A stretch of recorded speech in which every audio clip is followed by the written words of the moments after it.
24/7 जेव्हा तुम्ही बघाल ना, तर हे आपसमध्ये एक दुसऱ्याशी खूप बोलतात. पण गेमच्या टाईमला ऑपोझिट असतात. मी एक इंडिव्हिज्युअल म्हणून स्टँड होती, पण ती त्या पर्स्पेक्टिव्हनी गोष्ट दिसली नाही. या गोष्टीचा मला पण खूप खंत आहे. ज्या गोष्टी मी तिच्यासाठी सुद्धा बनवली आहे, ती त्या गोष्टीवरती पण येत होती, की खाऊ नकोस, परत दे.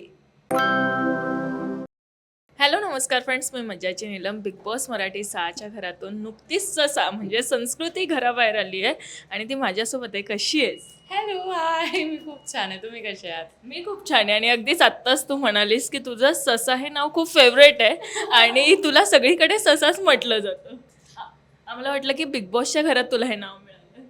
नाही, ॲक्च्युली मी जो पहिला शो केलेला ना, तेव्हा मला हे नाव मिळालेलं आणि ते माझ्या खूप माझ्या जीवाच्या खूप हे आहे, क्लोज आहे.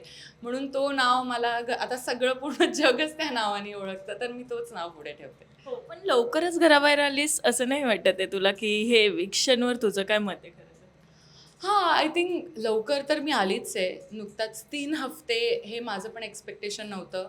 पण कुठे ना कुठे जे प्रेक्षकांचं मत आहे किंवा जे प्रेक्षकांची इच्छा आहे, त्याला मला रिस्पेक्ट द्यायलाच पाहिजे. तर दॅट्स इट.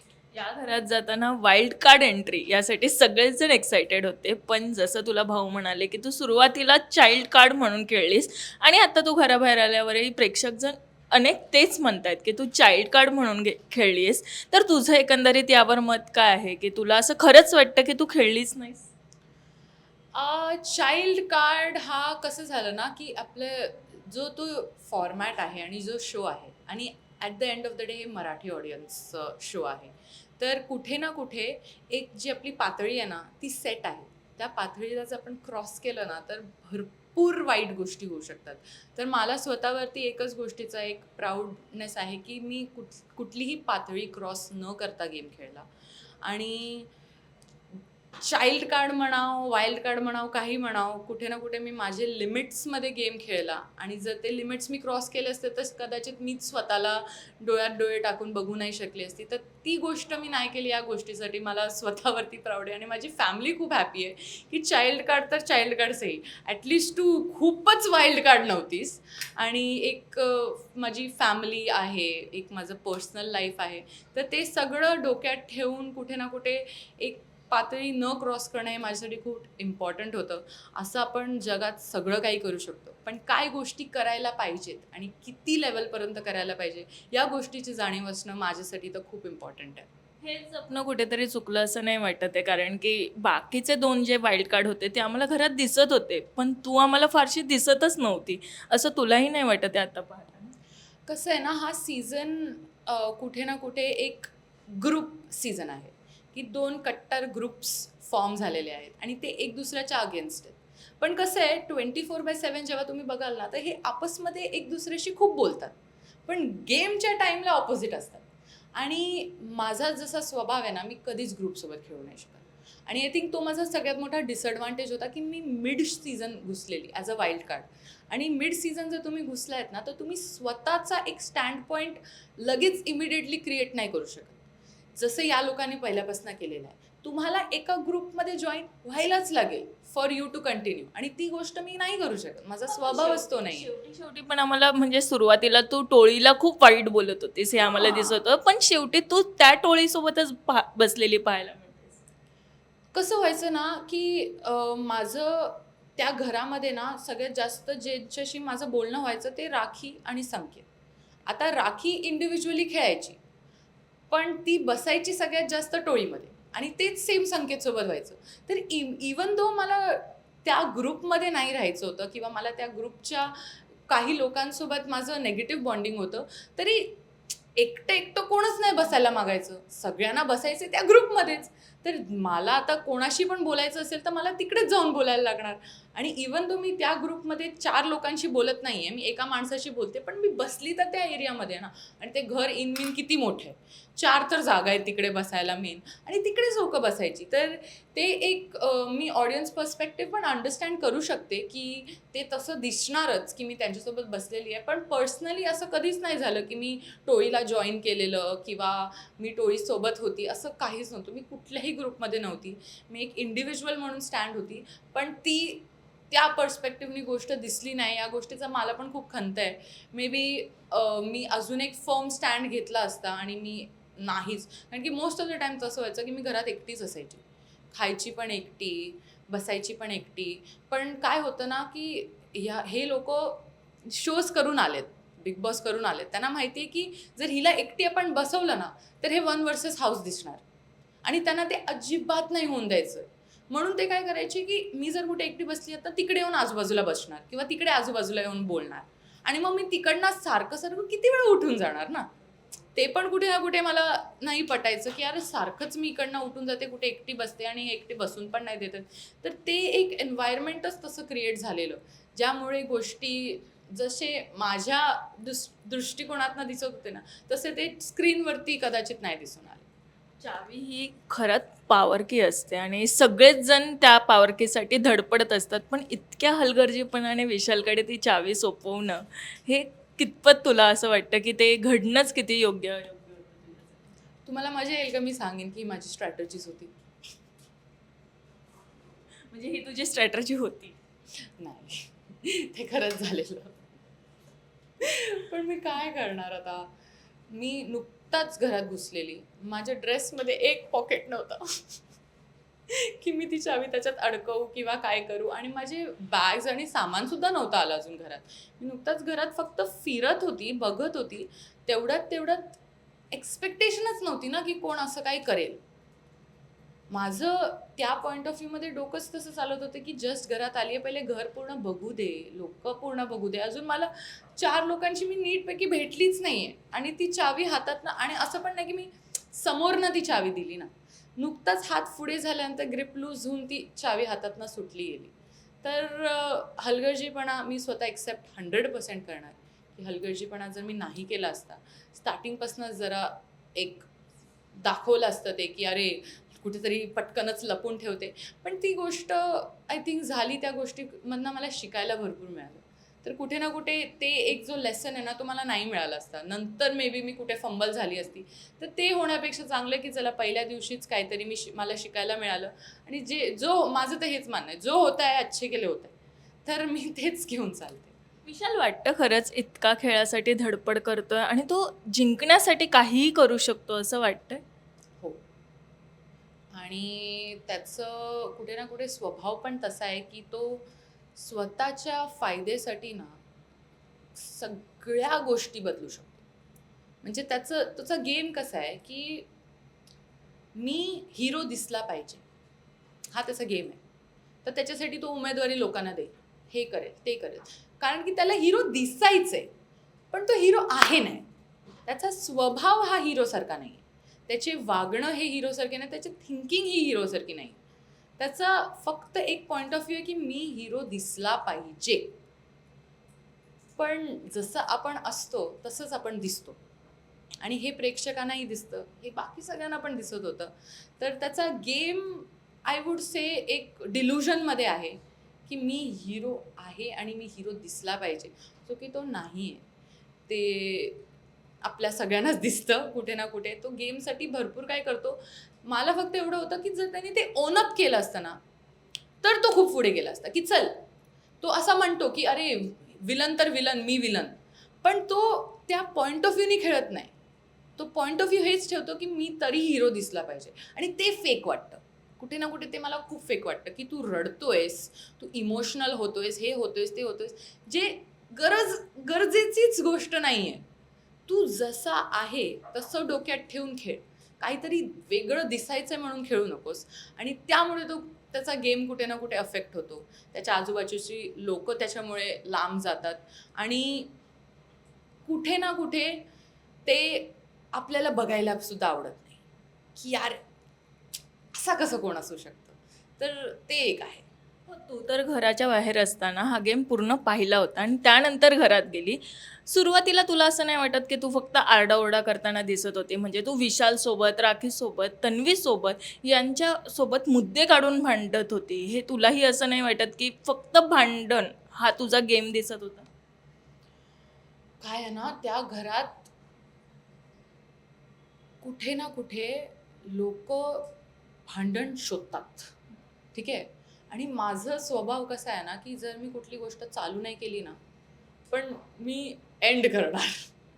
मी सुरू नाही केली असेल तरी मी एंड करणार. हा माझा स्वभाव आहे आणि ह्याच्यावरती मी खूप वर्षांपासून वर्क करते. पण मला ते तसं आहे. आणि भांडण करताना जो माझा फर्स्ट वीक किंवा सेकंड वीक ते ना एक प्रामाणिकपणाने मी सांगितलं ना, तरी मुद्दे मी नाही शोधायला जायची. मुद्दे माझ्याकडे चालत यायचे. आता मी राखीला भरपूर वेळा इग्नोर केलं. पण ती गोष्ट दिसणार नाही. ज्या एक टाईमला मी खरंच ट्रिगर होऊन माझे रिॲक्शन दिसले, ते दिसणार. तर ती गोष्ट मी ओन अप करते, की हां, माझं भांडण दिसलं असेल. पण ते माझ्या स्वभावाचं पूर्ण पार्ट नव्हतं. ते कुठे ना कुठे एक हायलाइट रील आपल्याला दिसते ना, की अच्छा हे सगळं झालंय. पण त्या 5 गोष्टींच्या पाठी जे 500 गोष्टी मी इग्नोर केलेली ना, ती नाही कोणाला दिसली. राखीला हे बोलणं, की तुझ्या नखा एवढी राखीची अक्कल आहे, हे सगळं बोलणं किंवा तू राखीला असं म्हणणं, की जे बनवलंय ते घशात घाल आणि गप्प बस. या भाषेवर तुझं काय मत आहे? कारण प्रेक्षकांना हे आवडत नव्हतं, की तू तिला असं म्हणत होती. कारण की तिच्यामुळे तू दिसत होती. कारण असं भाऊही म्हणाले होते, की तू दिसतच नव्हती. जेव्हा राखी तुला प्रोव्होक करायला लागली, तेव्हा तू दिसायला लागली. सो यावर तुला काय वाटतं, की तू तिला असं बोलणं हे योग्य वाटतं? ती नखाची गोष्ट मी ॲक्च्युली रुचिताला हां. म्हटलेली आणि ते मी प्रोव्होक केलेलं नव्हतं. तो मुद्दाच तिने सुरू केलेला.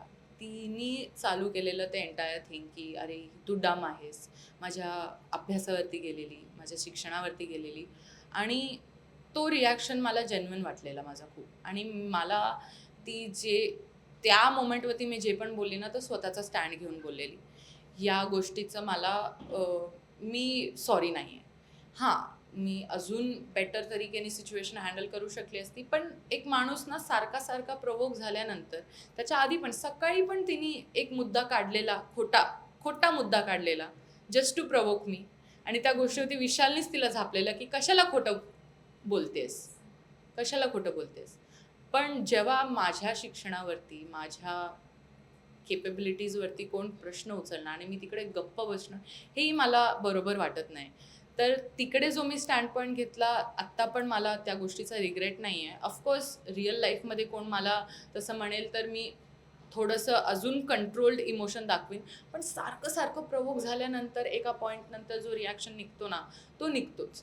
नुकताच तरी मी काही शिव्यागाळ्या नाही केल्या. भरपूर जपून माझी भाषा ठेवली. या गोष्टीचा मला एक आहे आणि माझी फॅमिली पण खूप हॅपी आहे त्या गोष्टीबद्दल.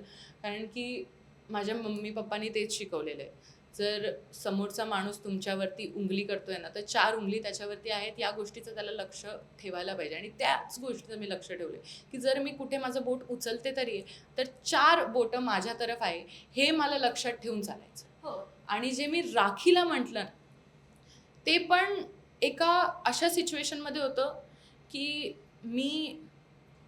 मला समजूनच येत नव्हतं, की ही सिच्युएशन का घडते? आणि तिच्यामुळे मी दिसत होती. मला हॉनेस्टली ते माझ्या डोक्यातच नव्हतं, की मला हिच्यामुळे दिसायचंय. कपचा मुद्दा काय होता नेमका? कारण की तो खूप जास्त उचलला गेला घरात. खूप जास्त उचलला गेला आणि त्याच गोष्टीचं मला पण एक हे होतं. काय झालं ना, चालू ही गोष्ट पिठाच्या आधीपासून आहे. छोट्या गोष्टीच्या बद्दल म्हणजे ती माझ्या संस्कारावरती गेलेली आहे. ते पण का? कारण की मी कांदे मोठे कापलेले, जे तिनीच मला सांगितलेलं. तर कसं व्हायचं ना, राखी एक गोष्ट सांगायची मला करायला, ठीक आहे. मग ती गोष्ट मी नुकताच तशी केली ना, का ती त्या गोष्टीचं रिॲक्शन बनवायची. तर मला हे समजूनच नाही यायचं, की तूच मला ती गोष्ट करायला सांगितली आहे. नंतर तूच तो मुद्दा बनवतेस आणि तूच मला काहीतरी वाईट बोलतेस. हे एकदा, दोनदा, तीनदा झालं. त्याच्यानंतर मला रिअलाईज झालं, की ही थांबणार तोपर्यंत नाहीये, जोपर्यंत मी काय बोलत नाही. आणि ती गोष्ट कंटिन्यू होत गेली त्या पॉइंटवरती, की म्हणजे माझ्यासमोर अन्न ठेवलेलं आहे, जे मी तिच्यासाठी पण बनवलेलं. कळतं एकदम बेसिक. मला असं कुठेच नाहीये, की मला आवडतं. घरात पण मी अशी आहे, की माझे कोरियन, चायनीज असे डिशेस बनवून मी माझ्या पूर्ण फॅमिलीला खायला घालणार. आणि मला त्या गोष्टीचं खूप आवड आहे, की हे असं आपण कोणाला तरी खायला घालतोय आणि आपण त्यांना मग हे करतोय. तर ज्या गोष्टी मी तिच्यासाठी सुद्धा बनवली आहे, ती त्या गोष्टीवरती पण येत होती, की खाऊ नकोस, परत दे. आणि ते माझ्या डोक्यात गेलं, की तुम्ही कोणाच्या तोंडातलं घास काढून घेताय. तर तो रिॲक्शन त्या पॉईंट ऑफ व्ह्यूने आलेलं की मी सकाळपासून आपल्या खाण्यासाठीच पीठ मळत होती ना, आणि त्या मळलेल्या पीठचेच भाकरी आणि जे चपाती पोळे झाले तेच आपण खाणार आहोत ना. तू त्या गोष्टीचा अनादर करतेस, तू त्या गोष्टीवरती माझ्यासाठी चढतेस, आणि त्यामुळे तो रिॲक्शन जो होता ना की तू तुझ्या खा घसात, तो खरंच एका या पॉईंट ऑफ व्ह्यूने आलेला की आत्ता जर मी स्टँड नाही घेतला ना तर ही गोष्ट होत राहणार आहे, होत राहणार आहे, होत राहणार आहे. आणि ते तोपर्यंत नाही थांबणार जोपर्यंत माझे रिॲक्शन्स खरंच अजून ह्याच्यापेक्षा वाईट होतील. आणि एक मेंटल कपॅसिटी हिट झाल्यानंतर ना माणूस आउट ऑफ कंट्रोल होतो, आणि त्या पॉईंटवरती मला नाही पोचायचं होतं. म्हणून तो रिॲक्शन त्या पॉईंटवरती निघालेला. त्याच्यानंतर सुद्धा ते कपचं झालं, पण कपच्या नंतर जे रिॲक्शन होतं त्याच्यानंतर तिने एकही वेळा माझ्याशी पंगा घेण्याचा प्रयत्न केला नाही. तर आय थिंक ते त्या पॉईंट ऑफ व्ह्यूमध्ये नेसेसरी होतं. इवन दो मला नाही आवडलं, स्वतःचंच बघून मला नाही आवडलं, कारण की एवढा छोटा मुद्दा, आपण किती हुशार आहोत, आपला किती अभ्यास झालेला आहे, आणि आपण असं स्वतःला ट्रिगर होऊन द्यायचं का, हे सगळे प्रश्न मी स्वतःला विचारले. आणि त्या गोष्टीवरती खूप एक पश्चाताप पण झालाय स्वतः बसून, की एक इंट्रोस्पेक्शन असतो ना, पूर्ण इंट्रोस्पेक्शन करून झालेलं आहे माझं, की का, कसं, कधी आणि कसं अवॉइड करायचं. पण राखी व्यक्तीच एक अशी आहे जिला आपण तिच्या भाषेमध्ये चूप नाही सांगितलं ना तोपर्यंत ती बोलत राहणार. रेवाला का टार्गेट केलं जात होतं? म्हणजे असं कुठेतरी तुलाही वाटतं की तू रेवाला घराबाहेर काढण्याचा प्रयत्न करत होतीस आणि उगाच तिला टार्गेट करत होती कारण की तिला आरबीचा सपोर्ट जास्त होता आणि तुलाही वाटतं की आरबीच्या सपोर्टमुळे रेवा घरात आहे? आय थिंक आरबीच्या सपोर्टमुळे कुठे ना कुठे ती दिसते, नाहीतर तिच्या त्या गोष्टीच्या अलावा काही गेम नाही. आणि मला त्या गोष्टीचं काही वाटत पण नाही, कारण की इट्स ओके, तिचा गेम आहे तो. मी कोण होते तिला सांगणारी की हे चांगलं आहे की वाईट आहे. पण तिला टार्गेट या गोष्टीमुळे नाही केलं जाते की ती आरबीचा सपोर्ट, तिला टार्गेट या गोष्टीमुळे केला जाते की तू तुझा गेम स्ट्रॉंग कर, तू इंडिपेंडेंट खेळलेली दिसू दे. तू आता फक्त एक काटा ग्रुपची लटकू वाटतेस, तुझा त्या अलावा काय स्टँड आहे, तुला त्या अलावा काय मत आहे तुझं, हे दाखवून दे. त्यामुळे आय थिंक ती टार्गेट होते. आणि माझं पर्सनल पण तिच्यासोबत खूप अप अँड डाऊन रिलेशनशिप राहिलेलं आहे. म्हणजे एक दिवस ती माझ्याशी खूप छान राहणार, पण दुसऱ्याच दिवशी ती माझ्याबद्दलच खूप काय काय माझ्या पाठीपाठी बोलणार. आणि माझं असं आहे की तू माझ्या तोंडावरती बोल, तोंडावरती बोल, तोंडावरती कर, तर आपण गेम तोंडावरती करू. पण जर तू माझ्या पाठी जाऊन गेम करणारस ना, तरी मी तुझ्या तोंडाच्या समोरच गेम करणार. आणि तो मी केला. कसं आहे, ज्या गोष्टी तोंडावरती नाही होत आहेत ना, ते समजून नाही येत. हे आम्हाला दिसत होतं. अनुश्रीसोबतही तुझं अप अँड डाऊन होतं आणि मला असं वाटतं हे जुन्या शोपासूनच होतं. सो कुठेतरी तेच इथे रिलेट केलं गेलं असं नाही वाटत आहे, कारण ती असं म्हणाली की याच आठवड्यात तुला घराबाहेर काढायचं आहे आणि तेच कुठेतरी झालेलं आहे. सो तुला तिच्या नात्याबद्दल, तिच्या फ्रेंडशिपबद्दल तुझं काय? अनुश्री आणि माझी असंच कधी काय बॉन्डिंग किंवा फ्रेंडशिप नव्हतीच. ती मला माझ्या पहिल्याच्या शोपासून ओळखत होती. मी तिचा सीझन नाही बघितलेला, आणि मला नाही माहिती की तिने कितपत बघून काय एस्टिमेशन्स लावलेले. पण ऑफकोर्स तिने जेव्हा आलेली मी, तेव्हा तिने मला एक स्ट्रॉंग कंटेस्टंट म्हणून कन्सिडर केलेलं, आणि तेच तिचे मत पण असायचे की मला संस्कृती ही स्ट्रॉंग कंटेस्टंट वाटते. आणि मला आवडलं असतं त्या गोष्टीला पुढे घेऊन जायला, पण ते घरच तसं आहे. तू पत्र दिलं नाहीस तिचं म्हणून तिने तुझ्याशी असं वाकड्यात जाण्याचं ठरवलं?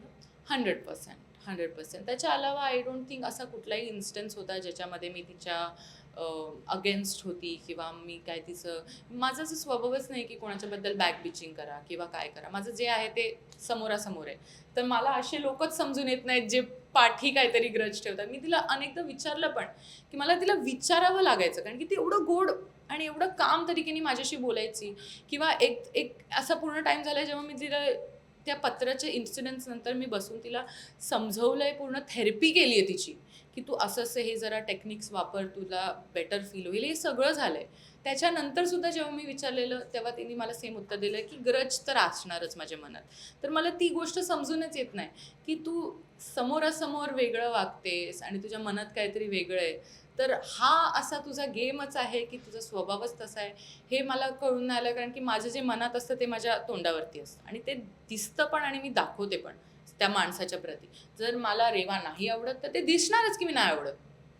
ते मी त्या तोंडावरती पण म्हणणार की मला तुला काढायचंय बाहेर, मला तू नाही वाटत स्ट्रॉंग, मला तू वाटतेस की तू इन्फ्लुएन्समध्ये खेळतेस आणि तुझा स्वतःचा काहीच गेम नाही. आणि तेच सेम गोष्ट सगळ्या कंटेस्टंट्सच्या बद्दल होती. जे मला त्यांच्याबद्दल आवडायचं ते दिसायचं, जे नाही आवडायचं ते दिसायचं. Simple. असंच तन्वीला कुठेतरी फेक म्हटलं जातंय, हे तुला कितपत वाटतं? लोकांचे ओपिनियन्स एका साईडला, माझं ओपिनियन एक साईडला. आय थिंक ती खूप स्ट्रॉंग कंटेस्टंट आहे, पण ती एका इन्सिक्युरिटीमुळे मागे पडते. म्हणजे ती कोणाचं बघून करायला जाते की अच्छा हिने असं केलंय मग हिच्यापेक्षा बेटर कसं दिसायचं. तर तिचं ते जो कॉम्प्लेक्स आहे ना त्याच्यामुळे ती जरा, आय थिंक तिला हा टायटल मिळाला आहे फेकचा. कारण की जर एक माणूस स्वतःवरती एवढा कॉन्फिडंट असतो ना की मी काही पण केलं, कशी पण दिसली, काय पण असली, मी सेट आहे. पण जर तुम्ही स्वतःला दुसऱ्यासोबत कम्पेअर करून करून करून करून आपला गेम इम्प्रूव्ह करत असाल किंवा आपला गेम चेंज करत असाल ना तर ते कोणालाच जेन्युइन वाटणार नाही.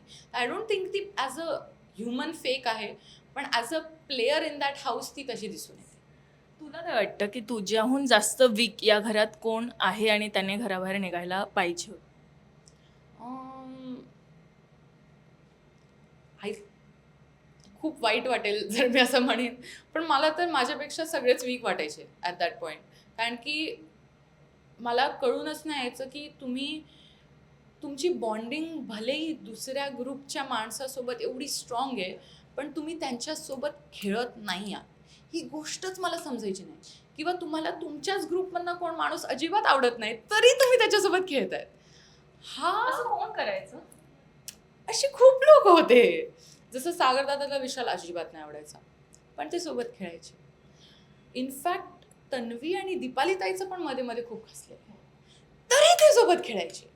ही गोष्ट मला एक as a individual point of view खूप वीक वाटायची की असं का. मला तर जे नाही आवडायचे, मला दोन्ही ग्रुप नाही आवडायचे, मी कोणासोबत पण नाही खेळायची. मला बिग बॉस ग्रुपमध्ये टाकायचे तेव्हा मी फक्त खेळायची त्या ग्रुपसोबत. त्याच्या अलावा मला काही इंटरेस्ट नसायचा त्यांच्याबद्दल, काहीही त्यांची स्ट्रॅटेजीज जाणून घ्यायला, हे घ्यायला. तर म्हणून मला खरंच कळून नाही आलं की हे असा गेम का करतायत. म्हणजे जर फाटली आहे, तुमच्या दोघांच्या रिलेशनशिपमध्ये फाटली आहे, तर ती तशीच राहू द्या. गेम मग तुम्हाला का परत खेळायचं आहे, कंटिन्यू करायचं आहे, आणि ते एक फेकनेस ऑफ बॉन्डिंग का दाखवायचे. तर त्या पॉईंट ऑफ व्ह्यूने मला सगळे वीक वाटलेले. आणि त्याच्या अलावा घरात बाहेर जाणं हे खरंच प्रेक्षकांच्या हातात आहे. आणि मला त्या गोष्टीचा एवढा रिस्पेक्ट आहे की मी कधीच तो स्वतःवरती डिसिजन घेणार नाही की कोण बाहेर जायला पाहिजे, कोण नाही. तर जे आहे ते आपण प्रेक्षकांसाठी खेळतोय आणि त्यांनीच हा डिसिजन घेतला. टॉप 3 कोणाला बघतेस? टॉप 3 आत्तापर्यंत जेवढा गेम झाला आहे त्या मनाने तर मी तन्वी, आरबी आणि कुठे ना कुठे अनुश्रीला बघते. कारण की ते एक कन्सिस्टन्सीसोबत खेळत आहेत आणि ती कन्सिस्टन्सी मेंटेन जर त्यांनी ठेवली तर नक्कीच त्यांना खूप हे होईल. या घराने तुला काय शिकवलं? बापरे, खूप काय काय शिकवलं स्वतःबद्दल, स्वतःच्या स्वभावाबद्दल, स्वतःच्या रिॲक्शन्सबद्दल. आणि एक लोक कशी मॅनिप्युलेट करतात गोष्टी, कसं ते मुद्दामून तुम्हाला असं नाही दिसायला पाहिजे, तसंच दिसलं पाहिजे म्हणून किती काय काय. म्हणजे माझ्याबद्दल घराने एवढे नरेटिव्स बनवलेले ना की तेच नरेटिव्स त्यांना फोर्सफुली प्रेक्षकांना दाखवायचे होते की आपण हिला असंच दाखवूया, ही आपल्याला समजत नाही, असंच आपण सगळे बोलून दाखवूया, असंच आपण बोलूया. इवन दो बाकीच्या छोट्या मोठ्या टाईममध्ये त्यांना खरंच मी समजून आलेली आणि त्यांना मी कुठे ना कुठे आवडायची पण गेम पॉईंट ऑफ व्ह्यूनी त्यांना ते नाही होऊन द्यायचं होतं. म्हणून ही गोष्ट मला एक खूप मोठी समज आणि एक लेसन, धडा म्हणून कळलेली आहे की माणूस आपल्या गेमच्या फायद्यासाठी किती लेवलवरती जाऊ शकतो ह्याचा अंदाजा मला कुठे ना कुठे आला. आणि तो माझ्या स्वभावामध्ये न असण्यामुळे कुठे ना कुठे मी त्या गोष्टीमध्ये खचली गेली. मी एक रिअल पर्सनॅलिटी म्हणून माझं एक जे रिअल मन आहे ते घेऊन त्या गेममध्ये उतरलेली आणि त्या गोष्टीचा खूप असं डिसएडव्हान्टेज झाला मला. काही टॅग्स आहेत माझ्याकडे, कोणाला देशील ते सांग. डबल ढोलकी?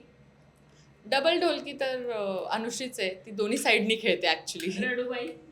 रडूबाई मला रेवा वाटते. शातीर? शातीर मला विशाल वाटतो. कामचोर? कामचोर प्रभू. चुगलीखोर, चुगलीखोर दीपालीताई. Dominating, dominating Tanvi. भित्र, भित्र कोणच नाही वाटत. ऑलराऊंडर, ऑलराऊंडर तर मला मीच वाटते. साधं, साधं भोळ्यामध्ये मला सागर दादा वाटतात. Late current, late current Reva. चोर, चोर आपल्याला माहितीच आहे Anushri. Fake personality, fake personality Tanvi. Master mind, master mind game पर्स्पेक्टिव्हनी बघितलं तर Vishal. Game maker game maker सगळेच आहेत. आणि गेम प्लेअर. गेम प्लेअर पण सगळेच आहेत. थँक्यू सो मच आणि ऑल द व्हेरी बेस्ट तुझ्या पुढच्या जर्नीसाठी. Thank you. Thank you so much. Marathi मनोरंजन सृष्टीमधील मालिका, चित्रपट, नाटक तसेच कलाकारांबद्दलच्या नवीन अपडेट्स जाणून घेण्यासाठी नक्की सबस्क्राईब करा इट्स मज्जा मराठी या आपल्या नवीन यूट्यूब चॅनलला.